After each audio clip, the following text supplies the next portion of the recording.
الشيطان الرجيم بسم الله الرحمن الرحيم الحمد لله رب العالمين والصلاة والسلام على رسوله الكريم وعلى آله وأصحابه أجمعين. السلام عليكم ورحمة الله. First of all, I'd like to thank the Muslim medics here at Imperial for inviting me. It's an honor to be here in front of all of you and also to share some stage time with Dr. Anthony Chaizo. And today I'm going to be speaking to you all on behalf of Students for Syria. I'll give you guys more information on what it's about, how it all started, but the way I'm going to be structuring my presentation today is that I'd like to take you guys on a little journey through my experiences as a student, doing some trauma work on the ground, traveling to near a war zone, and the sort of things I came across, how that developed me, I feel, as a medical student and as a hopefully future effective clinician, and how you can get involved at that front as well. So I'm going to also pick up some stories and some of the experiences of the people that I met along the way, because when you volunteer in a trauma setting near a war zone or a disaster zone, you come across a lot of things that perhaps aren't very medical, but do actually shake you to your core as a human being. So I'm going to try my best to give you a very realistic picture of how it's like to be there as well. But before we start, I think it's important that we take a moment out and just be grateful for what we have. And I think that's the most important lesson that I've gained from my experiences, just being grateful for what you have.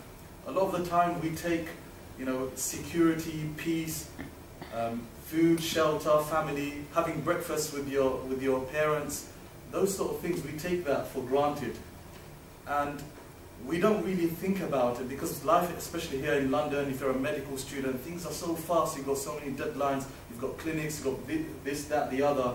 You never have time just to, step back and just think, what are the things that I take for granted in my life, and am I grateful for them? And I think that's the most important thing about these sort of experiences. When you do come back, you are actually grateful for everything you have, so therefore I believe it helps you become a more well-rounded human being, and therefore a more empathetic doctor in the future. Empathy isn't something that you can learn from a book. We read the GMC guidelines. I've just sat my SJTs, and if you're a final year medic, you know what I'm talking about. It's a nightmare to revise for it. You read the GMC guidelines, and they say we have to have empathy, rapport, and blah blah blah. And these are just theoretical concepts. But what I'm trying to say here is, I'm trying to motivate you guys to volunteer in those environments, and it does help you gain more experience and actualize those theoretical terms that we are bombarded with throughout medical school. So I'm going to take you through a journey, inshallah, through what how I experienced everything that I went through, and then I'll discuss the sort of concept behind the Students for Syria organization that we launched, and how we are unique, and what you can do to get involved with medical relief work as a student. So, to start off, to set the scene, I'd like you to close your eyes. I know you guys just probably woke up a couple of hours ago, so I don't want you to go back to sleep. This isn't a chance to go take a quick 5-minute nap. But just close your eyes, and I'm going to ask you to imagine. I'm going to ask you to imagine that you've just prayed your morning prayers, your Fajr prayers, and you're coming from the mosque, and you're walking towards your house. So you're walking towards your house, and now you're in Syria. It's a hot climate, so you're just relaxing outside, as you do, and you're sitting down with your brother, and you're waiting for your father to come. So you're sitting down, and you notice that your father's walking towards the house, and you're just waiting for him, and then you're going to have breakfast together as a family. As you're doing that, you notice that there's a massive crowd heading in your direction around 200 to 300 meters away. A massive crowd. So you shout to your father to come towards the house very quickly, and you all take shelter in the house, and you peek out through the door and you notice that there are a massive group of soldiers. So these guys are coming towards your house. And as you're inside your house, you're praying and you're hoping that these guys just pass your house without noticing the house. And you're gathering whatever you have to defend yourself and your family. So you're there with your family, you ask all the children to go upstairs, you ask your wife and your sister-in-law and your sisters to go upstairs, and you're sitting down. And you're really dreading what could happen in the next 20 minutes to half an hour. So imagine you're just sitting there. Imagine what's going through your head. What are the feelings that you're going through? What you actually dreaded came true. You hear a massive, loud noise on the door. And the door is broken down, and a massive crowd of soldiers stream into your house. And upon seeing your elderly father, they shoot him straight in the head. And he dies instantly. You witness this. And then you come, and the soldiers see your brother, and they shoot him in the leg, and they laugh. You become numb to all of this, because you don't know how to react. The first thing that goes through your head is, I've got my children upstairs, I've got my wife upstairs, my sisters, and everyone's upstairs. What am I going to do now? The soldiers pin you down and your family down, and they take you upstairs. And in front of you, they oppress and torture your family, children and wife. And you watch that for hours and hours. And then they take your father away, or they take your brother away, and they take some of your children away, they take your sister away, and they just leave you.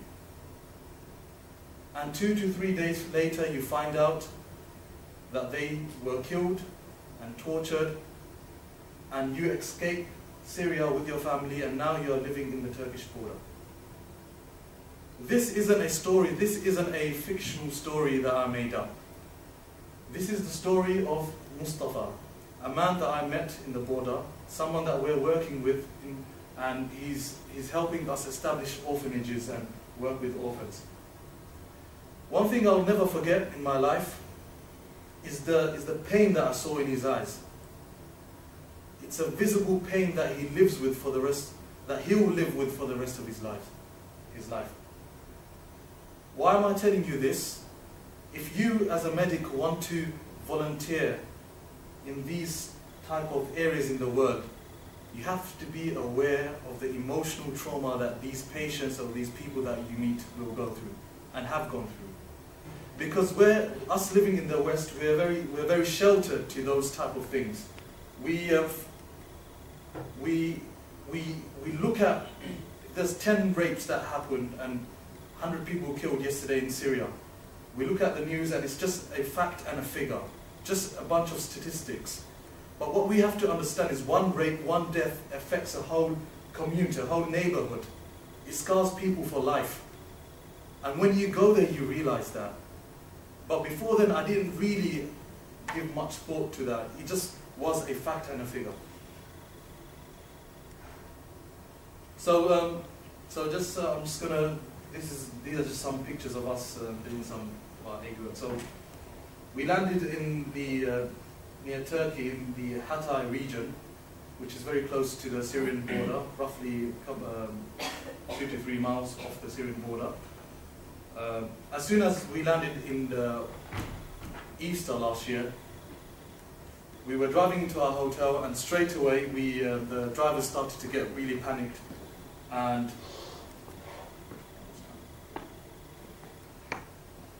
we asked them, what's wrong? And they were calling each other and they were making loads of calls, and we found out that the refugee camp that we were supposed to visit the following day, in that refugee camp, around 40 people had been injured because of shooting that took place across the Syrian border. So another thing that a lot of people don't know is there's a lot of shooting that takes place from the Syrian side into the Turkish side.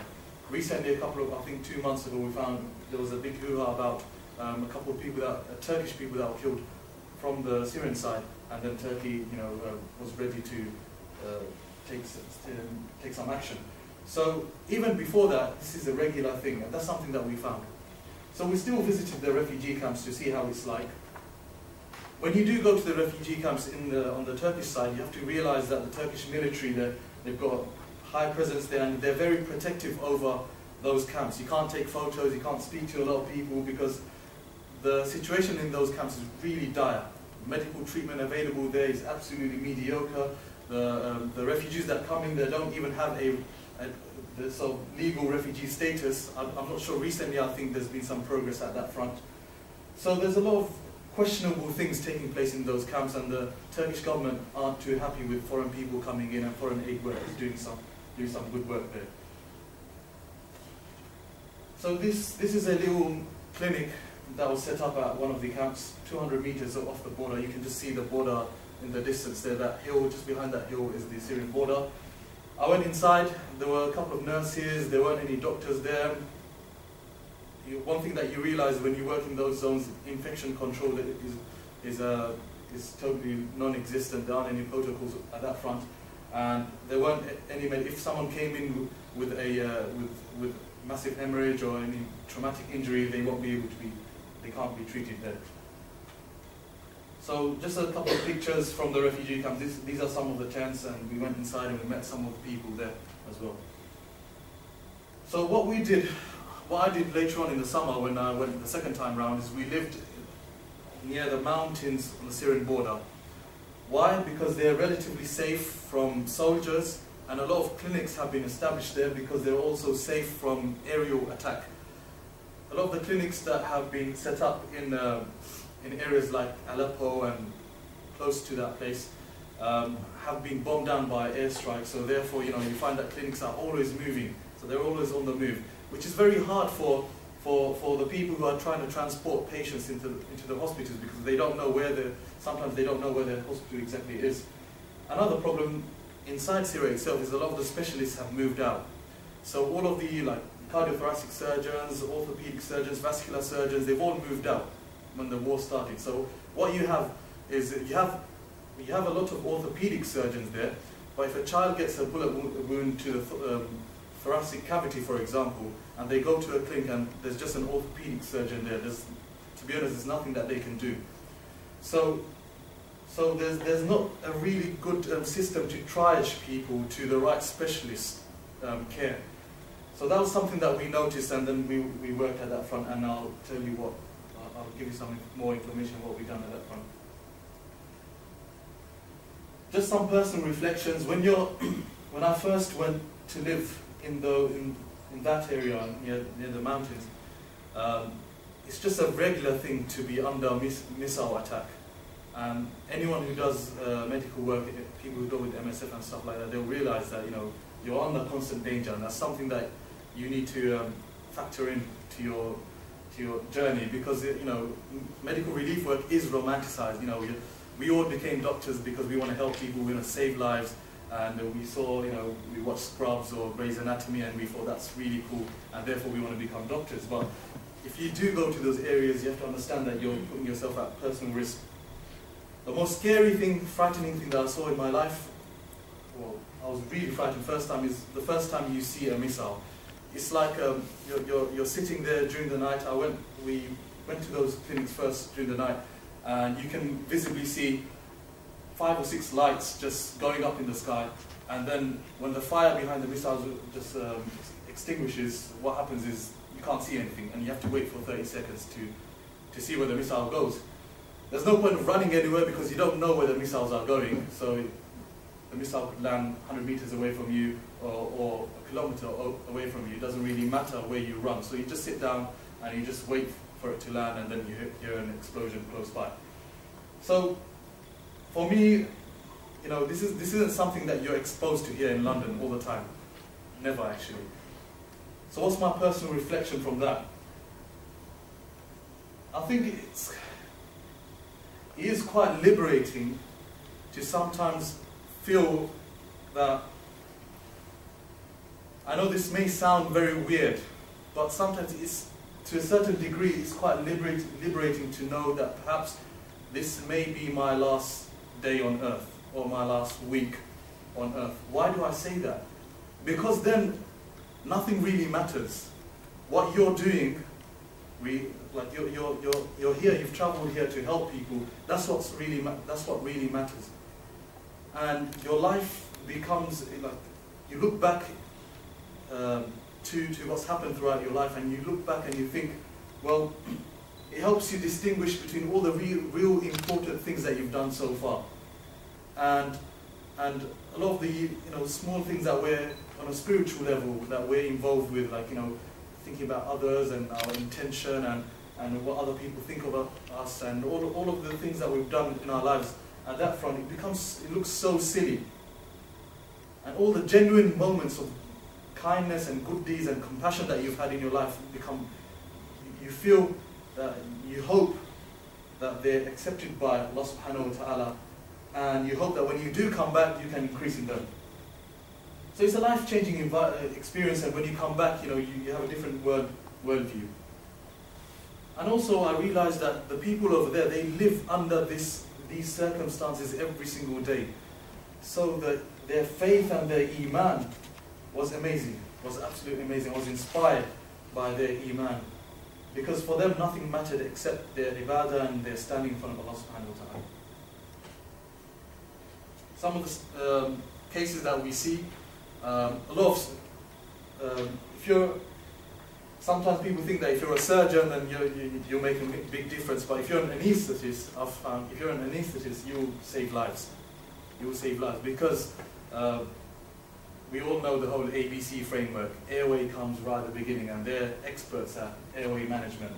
Loads of people come in with burn injuries to their trachea, and there's no point doing surgery in their abdomen if they're not breathing properly. So we had a lot of that, securing airways, making sure people are breathing properly. People are having to do emergency laparotomies, thoracotomies.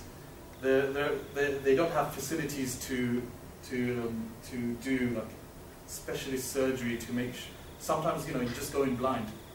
Someone comes in, you have to you just assume that perhaps they've got massive abdominal hemorrhage, intra-abdominal hemorrhage going on, so you just open them up and stuff them with gauzes and then close them up again and then send them into a hospital in Turkey. That's how it's like. And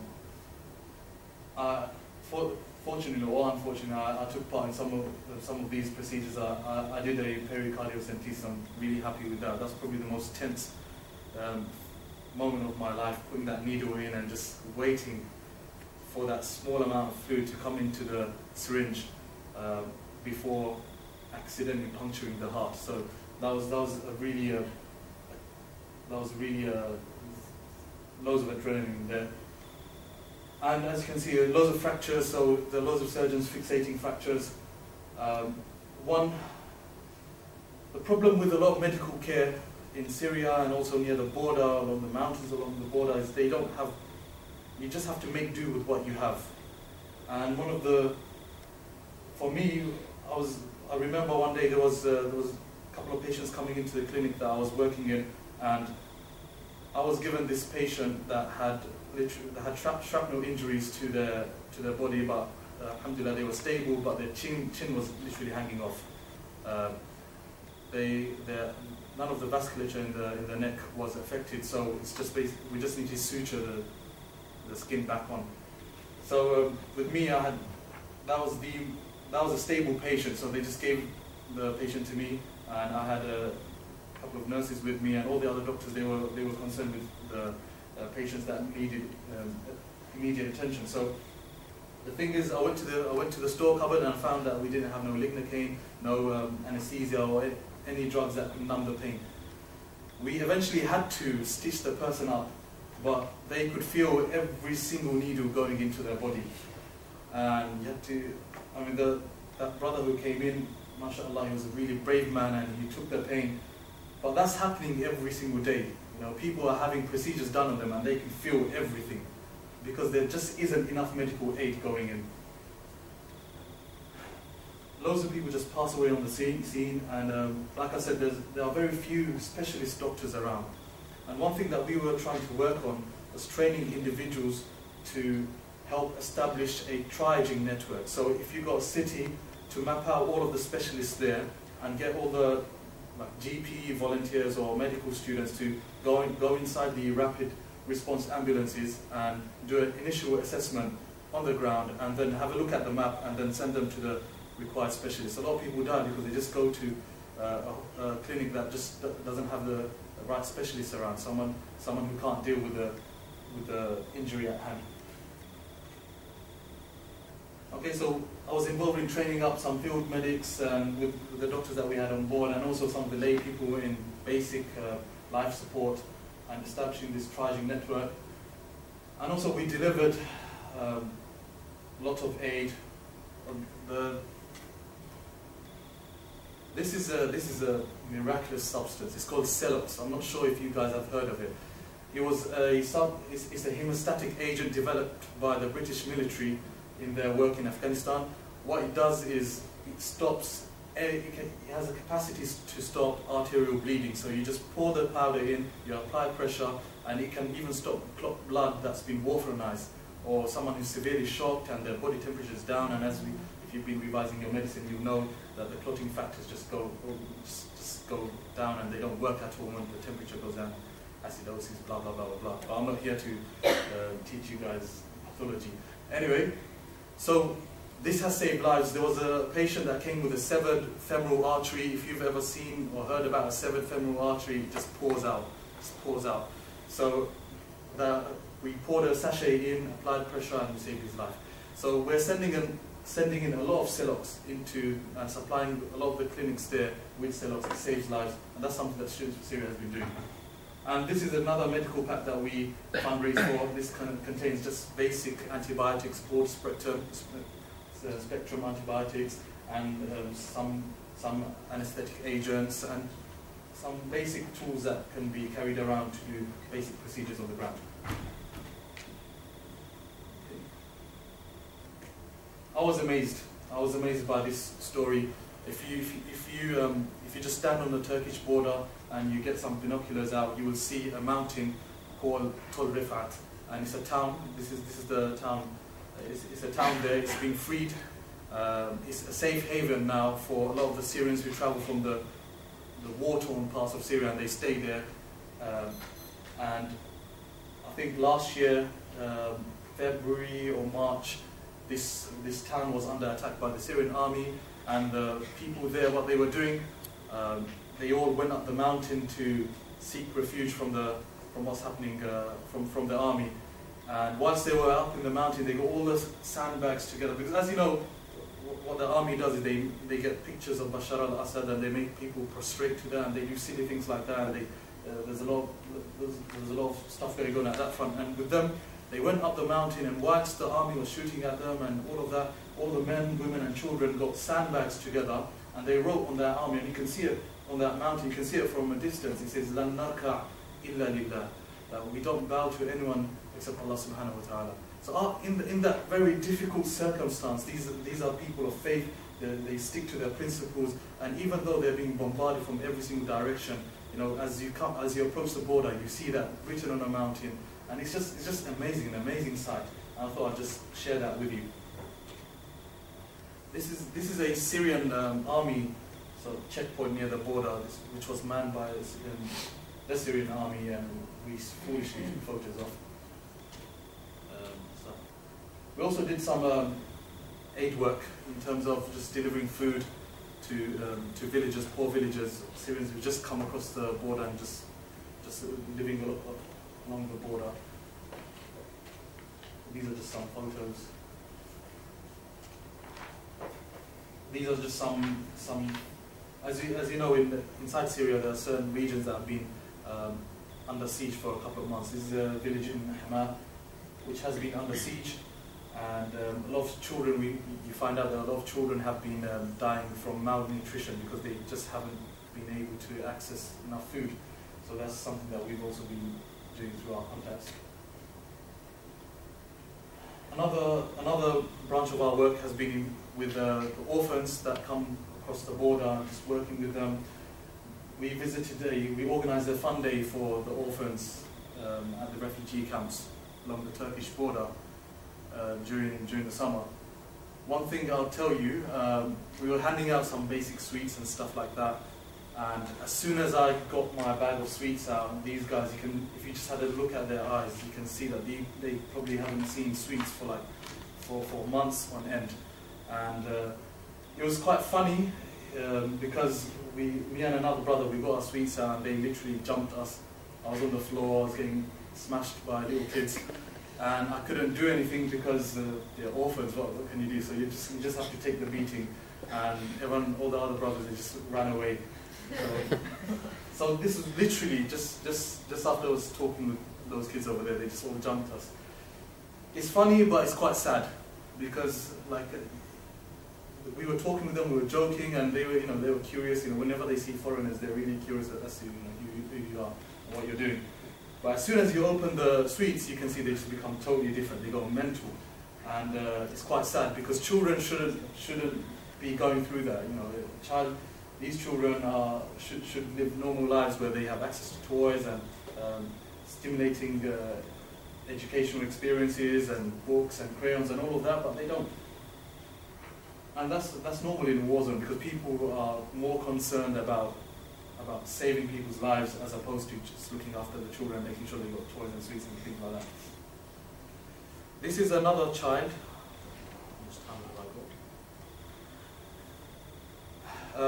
We met him at the border. He was stranded at the border with his younger sister. He's 5 years old. His name is Abdul Latif.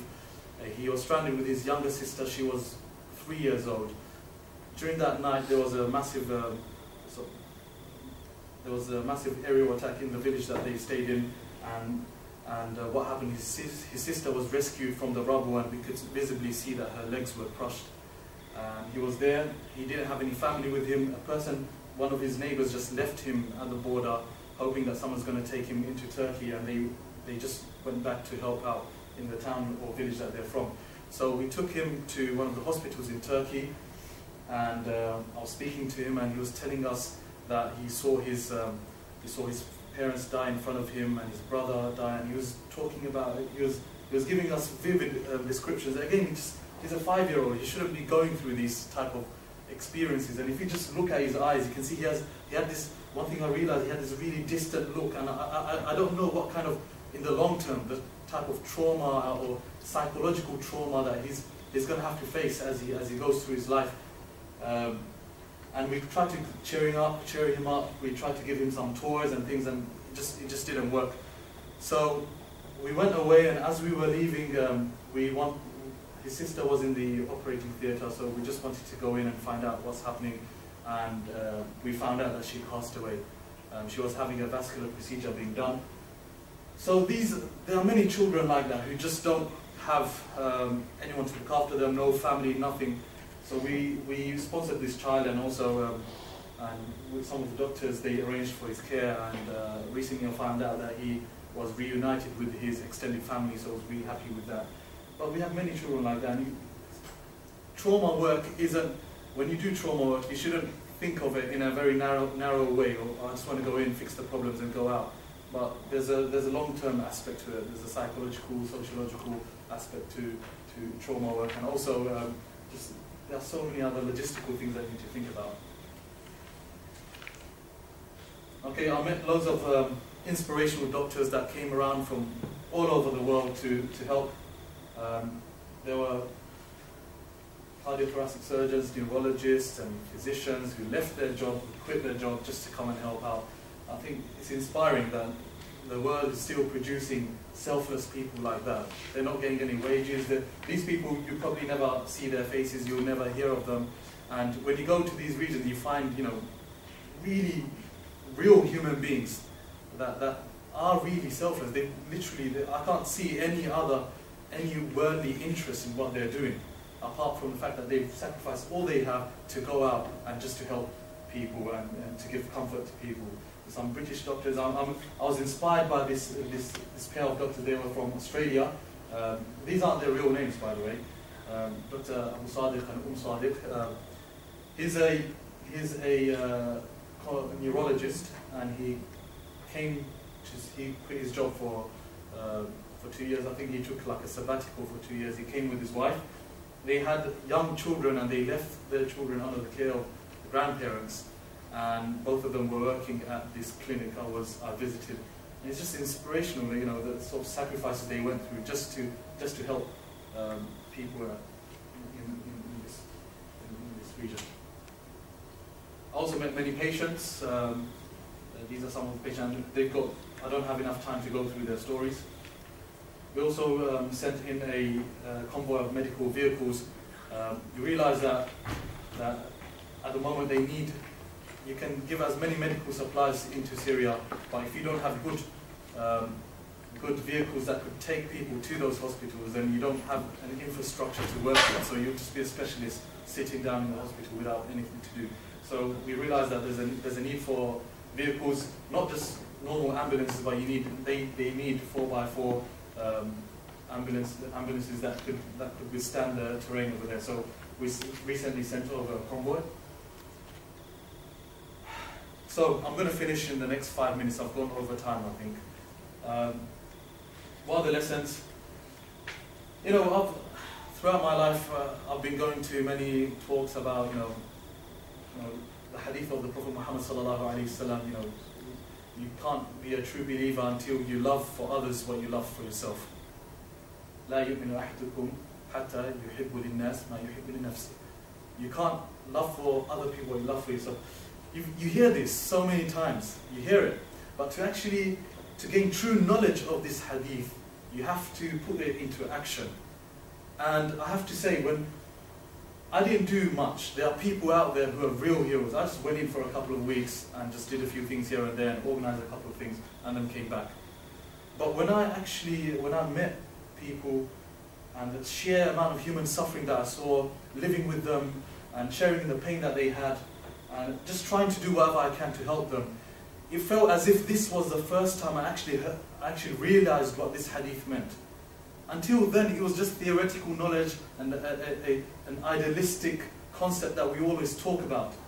And that is the tarbiyah that our deen requires. Our deen is not just a very theoretical deen where you just talk about things and you study and you memorize. But the tarbiyah should be something very comprehensive. You learn something, you implement it, and you actualize it in your life. And also the concept of one ummah, the brotherhood of man, the brotherhood of Muslims. You can't really feel that until you go to a Muslim or a person, a human being who's in distress, and you try your best to alleviate their suffering. And it's something, like I said, it's a tarbiyah of action. And I started off talking about empathy. You know, it does help you develop empathy to another level. We all have a certain degree of empathy. When you go to a hospital and you see a patient, you do have that empathy. I'm not saying that we don't. But I've realized that, you know, it helps you develop a sense of empathy that's greater than what you've ever experienced before. And ultimately, it helps you become a better, well-rounded human being, and therefore you become a more compassionate clinician. Sometimes, you know, with all these publications, audits and research and this, that, the other, and especially if you want to become a surgeon and stepping on other people's toes and this, and I've seen many crazy stuff being done by medical students in clinics, and I don't want to go into it.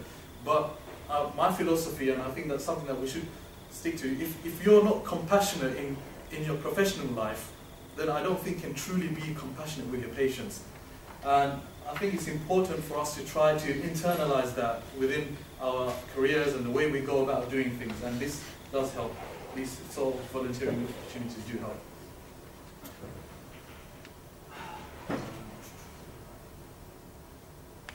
Okay, so if you give me another 2 minutes. You have more than 2 minutes. I think I'm delaying Dr. No, it's okay. Okay. I've got nothing to do.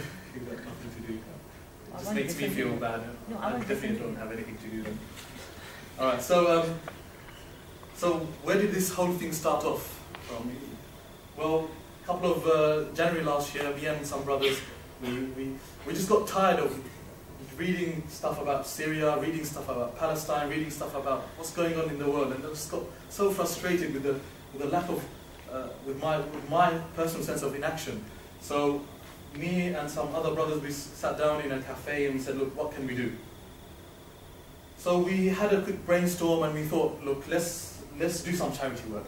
And we started off doing some fundraising, some events, and just giving some money to some of the charities that are already working. And I think if you want to do anything, look at what's out there, and instead of starting something new, it's better to join something that's already established and contribute at that front. And that's what we did, until we realized that perhaps there's a little niche that we can look into, that we can perhaps contribute to this whole charity relief work field. And we found that if you raise £10,000, if you raise £20,000, it really isn't going to make a big difference. It takes, I think, I was speaking with someone, and I think the weekly running costs of a clinic, of a good clinic inside Syria, if you supply it really well and you've got everything that it needs, would cost roughly £10,000 or something like that. A rough figure. So, I think that's for a month or a week. So don't quote me on it. Don't reference me on it. But it takes a lot of money to run these things. So as students, we're being with the whole tuition fees and all of that sort of business. I don't think we have the capacity to raise millions of pounds.